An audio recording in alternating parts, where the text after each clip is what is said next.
একদা হযরত খাজা মঈনুদ্দিন চিশতি রাহমাতুল্লাহ আলাইহি ইসলাম প্রচারের জন্য শিষ্যদের নিয়ে ভারতবর্ষের উদ্দেশ্যে যাত্রা শুরু করেন। সে সময়ে ভারতবর্ষে ইসলাম ধর্মের প্রচার হয়নি। সেখানকার মানুষ কুসংস্কার, পৈতৃক বিশ্বাস এবং ভ্রান্ত ধর্মীয় আচার আচরণে ভরা ছিল।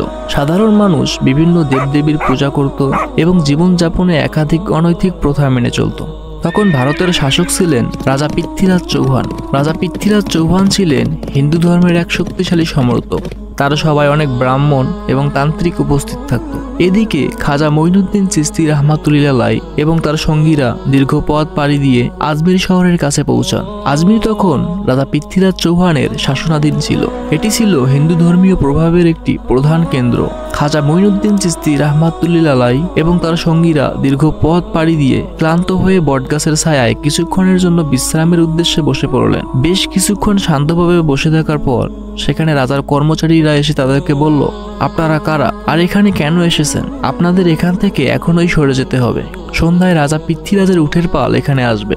তখন হযরত খাজা মঈনুদ্দিন চিশতি রাহমাতুল্লাহ আলাইহি বিস্মিত হলেন। তিনি বললেন, উটের দল তো পৌঁছাবে সন্ধ্যাবেলায়, এখনো তো অনেক সময়। ঠিক আছে, আমরা চলে যাচ্ছি, তোমাদের উটেরা এখানে বসে বিশ্রাম করো। এরপর খাজা মঈনুদ্দিন চিশতি রাহমাতুল্লাহ আলাইহি এবং তার সঙ্গীরা সেই স্থান ত্যাগ করে একটি ছোট পাহাড়ের পাদদেশে বিশ্রাম নেয়। সেই পাহাড়ের নাম ছিল তারাগার পাহাড়। এদিকে সন্ধ্যায় উটশালায় রাজা পৃথ্বীরাজের উটেরা পৌঁছানোর পরই শুরু হলো এক অদ্ভুত ঘটনা। সমস্ত উট সেখানে এসে বসে রইল, কিন্তু উটগুলো আর উঠতে চাইল না। উটশালার কর্মচারীরা অনেক চেষ্টা করলো, উটগুলোকে ওঠানোর জন্য লাঠি দিয়ে মারতে থাকলো, কিন্তু কোনো ফল হলো না। সকালে কর্মচারীরা দ্রুত রাজদরবারে চলে আসলেন। রাজা পৃথ্বীরাজ তাদেরকে বলল, কি ব্যাপার, তোমাদেরকে এত আতঙ্কিত দেখাচ্ছে কেন? কর্মচারীরা বলল, রাজামশাই, গতকালকে উটশালায় এক ফকির দরবেশের দল এসে বিশ্রাম নিচ্ছিল। আমরা তাদেরকে সেখান থেকে তাড়িয়ে দিই। তারা যাওয়ার সময় বলেছিল, তোমাদের উটেরাই বিশ্রাম নিক। এরপর থেকে উটগুলো আর উঠতেছে না। রাজা পৃথ্বীরাজ সঙ্গে সঙ্গে রাগান্বিত হয়ে নির্দেশ দিলেন, তোমরা এখনই যাও, ওই দরবেশদের কাছে গিয়ে ক্ষমা চাও। রাজার আদেশে তার কর্মচারীরা দ্রুত দরবেশদের আস্তানার দিকে রওনা দিলেন। সেখানে পৌঁছে দেখলো খাজা মঈনুদ্দিন চিশতি রাহমাতুল্লাহ আলাইহি এবং তার সঙ্গীরা বিশ্রাম নিচ্ছেন। তারা ভীতকণ্ঠে বলল, হে ফকির বাবা, গতকালকে আপনাদের তাড়িয়ে দিয়ে আমরা অন্যায় করেছি। কাল থেকে আমাদের উটগুলো আর উঠতেছে না, আমাদেরকে আপনি ক্ষমা করে দিন। হযরত খাজা মঈনুদ্দিন চিশতি রাহমাতুল্লাহ আলাইহি তাদেরকে বললেন, আল্লাহ তার বান্দাদের ক্ষমা করতে ভালোবাসেন। যাও, তোমাদের উটেরা স্বাভাবিক হয়ে যাবে। কর্মচারীরা উটশালায় ফিরে গিয়ে দেখলো সত্যি সবগুলো উট উঠে দাঁড়িয়েছে এবং স্বাভাবিকভাবে চলাচল করছে। এই ঘটনা দ্রুত আজমিরের মানুষের মধ্যে ছড়িয়ে পড়লে মানুষেরা দল বেঁধে দরবেশদের দেখতে আসতে শুরু করে। এদিকে খাজা মঈনুদ্দিন চিশতি রাহমাতুল্লাহ আলাইহি এবং তার সঙ্গীরা তারাগার পাহাড়ের নিচে বিশ্রাম নিচ্ছিল। ঠিক সেই সময়ে নামাজের সময় হয়ে আসে। খাজা মঈনুদ্দিন চিশতি রাহমাতুল্লাহ আলাইহি তার সঙ্গীদেরকে বললেন, নামাজের জন্য ওযু করা প্রয়োজন, আমাদের পানি সংগ্রহ করতে হবে। তার নির্দেশে দুইজন সঙ্গী একটি লোটা নিয়ে পানির সন্ধানে বেরিয়ে পড়লেন। পানির সন্ধানে কিছু দূর গিয়ে তারা এক বিশাল জলাশয় দেখতে পান। এটি ছিল বর্তমানের পানা সাগর। বিশাল জলাশয় দেখে তাদের মনে হয়েছিল এখানে পানি পাওয়া সহজ হবে, কিন্তু যখন তারা পানি সংগ্রহের জন্য এগিয়ে যান তখন দেখতে পান রাজা পৃথ্বীরাজ চৌহানের পুরোহিতরা জলাশয়ের পাশেই এক মন্দিরে বসে বিশ্রাম নিচ্ছে। পুরোহিতরা তাদের দেখে বলল, আপনারা কে এবং এখানে কেন এসেছেন?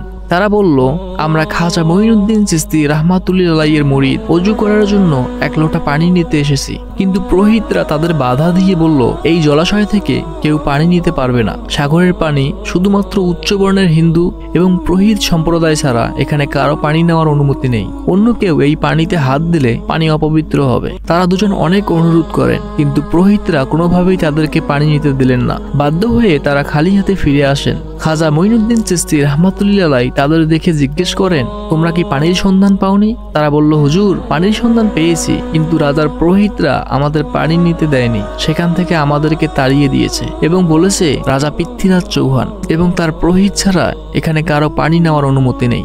ঘটনা শুনে খাজা মঈনুদ্দিন চিশতি রাহমাতুল্লাহ আলাইহি বললেন, আল্লাহ সবকিছুর মালিক, পানি তার দান, রাজা বা পুরোহিতরা এর মালিক হতে পারে না। এরপর তিনি চোখ বন্ধ করে আল্লাহর কাছে দোয়া করেন এবং তাদেরকে বললেন, তোমরা আনা সাগরের সামনে গিয়ে সাগরকে বলবে উজুর পানি আনার জন্য খাজা মঈনুদ্দিন চিশতি রাহমাতুল্লাহ আলাইহি তোমাদেরকে পাঠিয়েছেন। তারা দুজন আবার আনা সাগরের দিকে রওনা হলো। সেখানে থাকা পুরোহিতরা তাদের দেখে রাগান্বিত হয়ে বলল, তোমরা আবার এসেছো কেন? তোমাদেরকে বলেছি না পানি দেব না? তোমরা এই পানি স্পর্শ করলে পানি অপবিত্র হবে। তখন তারা বলল, আমরা তোমাদের কাছে পানি চাইতে আসিনি। এরপর হাতে থাকা লোটাটি মাটিতে রাখলো এবং বলল, হে আনা সাগর, আমরা খাজা মঈনুদ্দিন চিশতি রাহমাতুল্লাহ আলাইহি এর মুরিদ। তিনি আমাদেরকে উজুর পানি আনার জন্য তোমার কাছে পাঠিয়েছে। এই কথা বলার পরই এক অলৌকিক ঘটনা ঘটে। আনা সাগরের সমস্ত পানি নিজে থেকেই প্রবাহিত হয়ে তাদের লোটার মধ্যে চলে আসে এবং সমস্ত আনা সাগর শুকিয়ে যায়। চোখের সামনে এই অলৌকিক ঘটনা দেখে উপস্থিত অনেক লোক দেরি না করে ইসলাম ধর্ম গ্রহণ করেন, কিন্তু পুরোহিতরা ভাবলো এটা কোনো বড় জাদুকর হবে। আনা সাগরের পানি শুকিয়ে যাওয়ার পর রাজ্যের প্রজারা ভীষণ আতঙ্কিত হয়ে পড়লো। হ্রদটি ছিল তাদের জীবনের একটি গুরুত্বপূর্ণ অংশ। অসহায় প্রজারা একত্র হয়ে দ্রুত রাজদরবারে গেলেন। রাজা পৃথ্বীরাজ তাদেরকে দেখে বললেন, কি ব্যাপার, তোমরা সবাই রাজদরবারে আসলে কেন? কি হয়েছে? তারা বলল, রাজামশাই, সর্বনাশ হয়ে গেছে। আনা সাগর, যা আমাদের জল ও জীবিকার প্রধান উৎস ছিল, তা হঠাৎ করে শুকিয়ে গিয়েছে। আমরা শুনেছি মুসলমান ফকিরদের সাথে আমাদের পুরোহিতরা অন্যায় আচরণ করেছে, তাদের জাদুর ফলেই এমন ঘটনা ঘটেছে। আপনার প্রতি আমাদের অনুরোধ, আপনি এই বিষয়টি দ্রুত সমাধান করুন। প্রজাদের কথা শুনে রাজা পৃথ্বীরাজের মাথায় যেন আকাশ ভেঙে পড়ল। এই কথা শুনে ভীষণ বিব্রত হলেন। তার মনে পড়ল রাজমাতার ভবিষ্যৎবাণী, এক মুসলমান ফকিরের অভিশাপেই রাজ্যের পতন ঘটবে। তিনি সেনাদের নিয়ে দ্রুত রওনা দিলেন আনা সাগরের দিকে। সেখানে গিয়ে দেখলেন আনা সাগরের সমস্ত পানি শুকিয়ে গেছে। এদিকে এই অলৌকিক ঘটনার কথা ছড়িয়ে পড়লে দলে দলে মানুষ খাজা মঈনুদ্দিন চিশতি রাহমাতুল্লাহ আলাইহিকে দেখার জন্য সেখানে হাজির হন এবং অনেক মানুষ ইসলাম ধর্ম গ্রহণ করেন।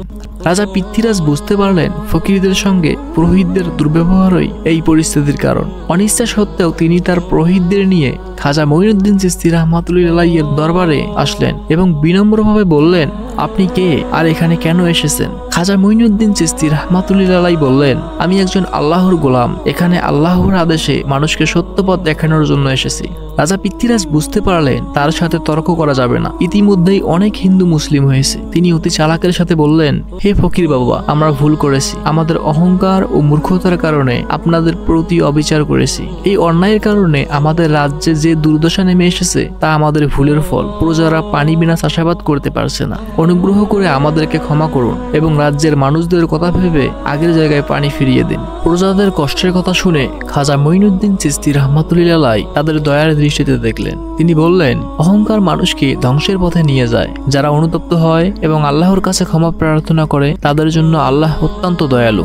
অতঃপর খাজা মঈনুদ্দিন চিশতি রাহমাতুল্লাহ আলাইহি তার দুজন সঙ্গীকে নির্দেশ দিলেন সেখানে গিয়ে পুনরায় লোটার পানি আনা সাগরে ঢেলে দিতে। দুজন সঙ্গী লোটা নিয়ে আনা সাগরে গেল এবং লোটার পানি ঢেলে দেওয়ার সাথে সাথেই ভরে গেল বিশাল আনা সাগর। উপস্থিত বহু লোক এই অলৌকিক ঘটনা দেখে তারা খাজা মঈনুদ্দিন চিশতি রাহমাতুল্লাহ আলাইহিকে বলল, হে দরবেশ বাবা, আপনি যে স্রষ্টার ইবাদত করেন আমরাও তার ইবাদত করতে চাই। অতঃপর খাজা মঈনুদ্দিন চিশতি রাহমাতুল্লাহ আলাইহি এর হাত ধরে অনেক লোক ইসলামের সুশীতল ছায়ায় আশ্রয় নিল এবং ইসলাম গ্রহণ করলো। এটা দেখে রাজা পৃথ্বীরাজ ভীষণভাবে রাগান্বিত হলেন এবং তার দলবল নিয়ে রাজপ্রাসাদের দিকে রওনা দিলেন। খাজা মঈনুদ্দিন চিশতি রাহমাতুল্লাহ আলাইহি এর জনপ্রিয়তা ক্রমশ বাড়তে থাকলে স্থানীয় পুরোহিত এবং রাজার ব্রাহ্মণরা তার বিরুদ্ধে ষড়যন্ত্র করতে শুরু করে। তারা সবাই মিলে রাজদরবারে গেলেন। রাজার কাছে অভিযোগ করে বললেন, রাজামশাই, এই বিদেশি ফকির আমাদের ধর্ম এবং সমাজ ব্যবস্থাকে নষ্ট করছে। আপনি যদি তাকে এখান থেকে না তাড়ান তবে তিনি আরো অনেক মানুষকে আমাদের ধর্ম থেকে অন্য ধর্মের পথে নিয়ে যাবে।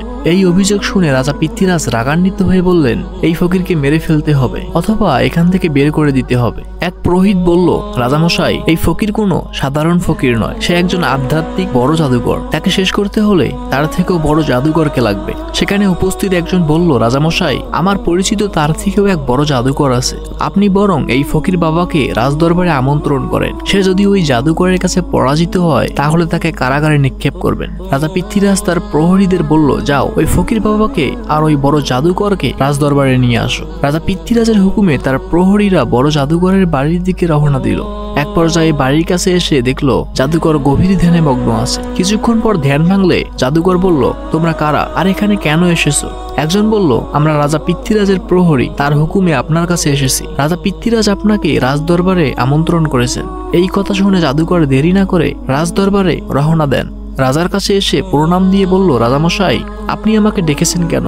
রাজা পৃথ্বীরাজ বললেন, শহরে এক বড় ফকির জাদুকর এসেছে। সে তার জাদুর প্রভাবে প্রজাদের হিন্দু ধর্ম থেকে মুসলিম ধর্মে নিয়ে যাচ্ছে। শুনেছি তুমি বড় জাদুকর। ওই ফকির জাদুকরকে তোমার জাদু দ্বারা পরাস্ত করতে হবে। জাদুকর বলল, রাজামশাই, আপনি চিন্তা করবেন না, আমার সমস্ত জাদু বিদ্যা দিয়ে তাকে পরাস্ত করব, আপনি শুধু আদেশ করুন। রাজা পৃথ্বীরাজ বললেন, আগামীকাল ওই ফকির জাদুকর রাজপ্রাসাদে আসবে তার জাদুর ক্ষমতা দেখানোর জন্য। ওই সময় তোমাকে জাদু দিয়ে তাকে পরাস্ত করতে হবে।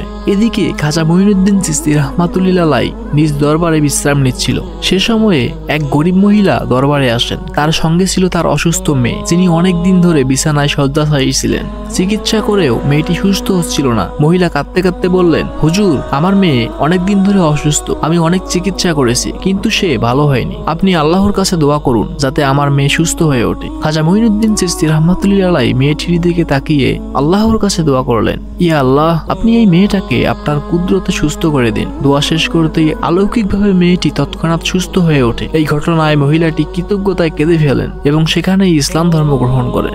জাদুঘর দূর থেকে খাজা মঈনুদ্দিন চিশতি রাহমাতুল্লাহ আলাইহির এই কিরামতি দেখে আরো বেশি ক্রুদ্ধ হয়ে ওঠে। এরই মধ্যে রাজা পৃথ্বীরাজের প্রহরীরা খাজা মঈনুদ্দিন চিশতি রাহমাতুল্লাহ আলাইহির দরবারে আসেন। তারা বললেন, রাজা পৃথ্বীরাজ আপনাকে রাজদরবারে আমন্ত্রণ জানিয়েছে, কালকে যথাসময়ে উপস্থিত থাকতে হবে। এবং সে জাদুকর সম্পর্কেও বলে প্রহরীরা সেখান থেকে চলে যায়। পরের দিন যথাসময়ে খাজা মঈনুদ্দিন চিশতি রাহমাতুল্লাহ আলাইহি এবং তার সঙ্গীদের সাথে নিয়ে শান্ত এবং বিনয়পূর্ণ ভঙ্গিতে রাজপ্রাসাদে প্রবেশ করেন। সেখানে উপস্থিত জাদুঘর এবং তান্ত্রিকরা তাদের জাদুবিদ্যার শক্তি দিয়ে খাজা মঈনুদ্দিন চিশতি রাহমাতুল্লাহ আলাইহিকে অপমানিত করতে চাইল। সেই জাদুকর উচ্চস্বরে বলল, তুমি যদি এত শক্তিশালী হও তবে প্রমাণ করো, আমরা আমাদের দেবতাদের শক্তি দিয়ে তোমাকে পরাস্ত করব। গরিবে নেওয়াজ খাজা মঈনুদ্দিন চিশতি রাহমাতুল্লাহ আলাইহি সবার দিকে তাকিয়ে বললেন, আমার শক্তি কিছুই নয়, সবকিছু আল্লাহর ইচ্ছায় হয়। তবে আমি তোমাদেরকে আল্লাহর কুদরতে পরাজিত করব। জাদুকর ঝড় আনার জন্য মন্ত্র পাঠ করতে শুরু করে। কিছুক্ষণের মধ্যেই আকাশ কালো মেঘে ঢেকে যায় এবং প্রবল ঝড় শুরু হয়। সবাই আতঙ্কিত হয়ে পড়ে। খাজা মঈনুদ্দিন চিশতি রাহমাতুল্লাহ আলাইহি আল্লাহর কাছে দোয়া করলেন, ইয়া আল্লাহ, আপনি এই ঝড়কে আপনার কুদরতে থামিয়ে দিন। মুহূর্তের মধ্যে ঝড় থেমে যায় এবং আকাশ আবার পরিষ্কার হয়ে যায়। তান্ত্রিকরা খাজা মঈনুদ্দিন চিশতি রাহমাতুল্লাহ আলাইহির এই কিরামতি দেখে আরো বেশি রাগান্বিত হয়ে ওঠে। তান্ত্রিকরা তাদের জাদুবিদ্যার মাধ্যমে আগুন জ্বালানোর চেষ্টা করে এবং খাজা মঈনুদ্দিন চিশতি রাহমাতুল্লাহ আলাইহির দিকে তা পরিচালিত করে। কিন্তু আশ্চর্যের বিষয়, আল্লাহর কুদরতে সেই আগুন তাদের দিকেই ফিরে যায়। এই দৃশ্য দেখে সবাই হতবাক হয়ে যায়। তান্ত্রিকদের অপমানিত অবস্থায় রেখে রাজা পৃথ্বীরাজ চৌহান কিছুটা উত্তেজিত হন। তিনি বললেন, তুমি যদি সত্যি আল্লাহর বান্দা হও তাহলে দেখাও তোমার আল্লাহর শক্তি। খাজা মঈনুদ্দিন চিশতি রাহমাতুল্লাহ আলাইহি সবার দিকে তাকিয়ে বললেন, আমার শক্তি কিছুই নয়, সবকিছু আল্লাহর ইচ্ছাই হয়। তবে আমি তোমাদের আল্লাহর কুদরতে একটি নিদর্শন দেখাবো। খাজা মঈনুদ্দিন চিশতি রাহমাতুল্লাহ আলাইহি একটি সূক্ষ্ম এবং বন্ধ কূপের দিকে নির্দেশ করলেন। তিনি আল্লাহর কাছে দোয়া করলেন এবং সঙ্গে সঙ্গে কূপটি ঠান্ডা এবং স্বচ্ছ পানিতে পূর্ণ হয়ে গেল। রাজা এবং তার লোকেরা হতবাক হয়ে এই দৃশ্য দেখছিল। জাদুকর বুঝতে পারলেন তিনি কোনো সাধারণ মানুষ নয়, এই ফকির সত্যিই একজন আল্লাহর বান্দা। জাদুকর তার কাছে হার স্বীকার করে ইসলাম ধর্ম গ্রহণ করেন। এই অলৌকিক ঘটনা দেখে রাজা পৃথ্বীরাজ চৌহান খাজা মঈনুদ্দিন চিশতি রাহমাতুল্লাহ আলাইহির প্রতি রাগান্বিত হয়ে ওঠেন। তিনি খাজা মঈনুদ্দিন চিশতি রাহমাতুল্লাহ আলাইহির কাছে জানতে চান, তোমার এই শক্তি কোথা থেকে আসে? খাজা মঈনুদ্দিন চিশতি রাহমাতুল্লাহ আলাইহি বললেন, আমার শক্তি কোথাও থেকে আসে না, এই শক্তি একমাত্র আল্লাহর, আমি শুধু তার আদেশ পালন করি। এরপর খাজা মঈনুদ্দিন চিশতি রাহমাতুল্লাহ আলাইহি সেখান থেকে তার সঙ্গীদের নিয়ে নিজ দরবারে ফিরে যান। এই ঘটনাগুলো চতুর্দিকে ছড়িয়ে পড়লে লোকেরা বলাবলি করতে লাগলো, ভারতের সবচেয়ে বড় জাদুঘর এবং তান্ত্রিকরা ওই ফকির বাবার কাছে পরাজিত হয়ে অনেকেই নিজ ধর্ম ছেড়ে ইসলাম ধর্ম গ্রহণ করেছে। আর একজন বললেন, তিনি এমন কোন রবের ইবাদত করেন যে এত শক্তিশালী জাদুঘর তার কোনো ক্ষতি করতে পারে না, আমরাও ওই রবের ইবাদত করতে চাই। তখন দলে দলে মানুষ ইসলাম ধর্ম গ্রহণ করার জন্য খাজা মঈনুদ্দিন চিশতি রাহমাতুল্লাহ আলাইহির কাছে এসে ইসলাম গ্রহণ করলেন। আজমিরের মানুষ যখন দলে দলে ইসলাম গ্রহণ করতে শুরু করলো তখন রাজা পৃথ্বীরাজ চৌহান পুরোপুরি আতঙ্কিত হয়ে পড়লেন। তিনি বুঝতে পারলেন খাজা মঈনুদ্দিন চিশতি রাহমাতুল্লাহ আলাইহি এর প্রভাব তার রাজত্বের জন্য হুমকি হতে পারে। তবে অহংকার এবং ক্ষমতার মোহ তাকে সঠিক পথ দেখাতে ব্যর্থ করলো। তিনি খাজা মঈনুদ্দিন চিশতি রাহমাতুল্লাহ আলাইহির বিরুদ্ধে চূড়ান্ত ষড়যন্ত্র করার পরিকল্পনা করেন। রাজা পৃথ্বীরাজ তান্ত্রিকদের আদেশ দিল, যে করেই হোক ওই ফকির বাবাকে শেষ করে দাও, নয়তো এখান থেকে তাড়িয়ে দাও। তান্ত্রিকরা বলল তারা ওই ফকিরের আধ্যাত্মিক শক্তিকে চূর্ণ করে নিজেদের শক্তি দেখাবে। রাজা পৃথ্বীরাজ চৌহানের পুরোহিতরা বিশাল অগ্নিকুণ্ড তৈরি করে এবং ঘোষণা করে, আমাদের দেবতারা এই অগ্নিকুণ্ডের মাধ্যমে এই ফকিরকে শেষ করে দেবে। আজ আমরা প্রমাণ করব তার শক্তি কিছুই নয়। এদিকে গরিবের নিয়াজ খাজা মঈনুদ্দিন চিশতি রাহমাতুল্লাহ আলাইহি তার এক সঙ্গীর কাছে তান্ত্রিকদের এসব কর্মকাণ্ডের কথা শুনেও একেবারে শান্ত ছিলেন। তিনি আল্লাহর কাছে দোয়া করলেন এবং বললেন, আল্লাহই সত্যের রক্ষক। এই দুনিয়ায় কেউ তার অনুমতি ছাড়া কিছুই করতে পারে না। আল্লাহ অবশ্যই তার বান্দাদের রক্ষা করবেন। এদিকে তান্ত্রিকরা তাদের জাদুবিদ্যা শুরু করলো। একে একে সব তান্ত্রিক মন্ত্র পড়তে লাগলো। অগ্নিকুণ্ড থেকে বিশাল সাপ এবং ভয়ঙ্কর প্রাণী বের করার চেষ্টা করলো, কিন্তু আল্লাহর হুকুমে এক প্রচন্ড বাতাস প্রবাহিত হয়ে সেই অগ্নিকুণ্ডকে নিভিয়ে দিল, আর তাদের সব জাদুবিদ্যা ব্যর্থ হয়ে গেল। তান্ত্রিকরা তাদের চূড়ান্ত প্রচেষ্টা চালিয়েও খাজা মঈনুদ্দিন চিশতি রাহমাতুল্লাহ আলাইহির সামনে পরাজিত হলো। তারা বুঝতে পারলো এই সাধক শুধু একজন সাধারণ ফকির নন, তিনি আল্লাহর বিশেষ রহমত প্রাপ্ত। তান্ত্রিকদের মধ্যে অনেকেই গরিবে নেয়াজ খাজা মঈনুদ্দিন চিশতি রাহমাতুল্লাহ আলাইহির দরবারে এসে ইসলাম গ্রহণ করলো এবং খাজা মঈনুদ্দিন চিশতি রাহমাতুল্লাহ আলাইহির শিষ্য হয়ে গেল। এভাবেই খাজা মঈনুদ্দিন চিশতি রাহমাতুল্লাহ আলাইহি তার আধ্যাত্মিক জ্ঞান, বিনয় ও দাওয়াতের মাধ্যমে ভারতবর্ষের মানুষের হৃদয়ে জয় করেছিলেন। তার অলৌকিক গ্রামতি এবং আল্লাহ প্রদত্ত ক্ষমতা দেখে হাজার হাজার মানুষ ইসলামের শান্তির পথে আসতে শুরু করে এবং আজমির শরীফ ইসলামের আলোতে উজ্জ্বলিত হয়ে ওঠে। সুবহানাল্লাহ। আসসালামু আলাইকুম ওয়া রাহমাতুল্লাহ।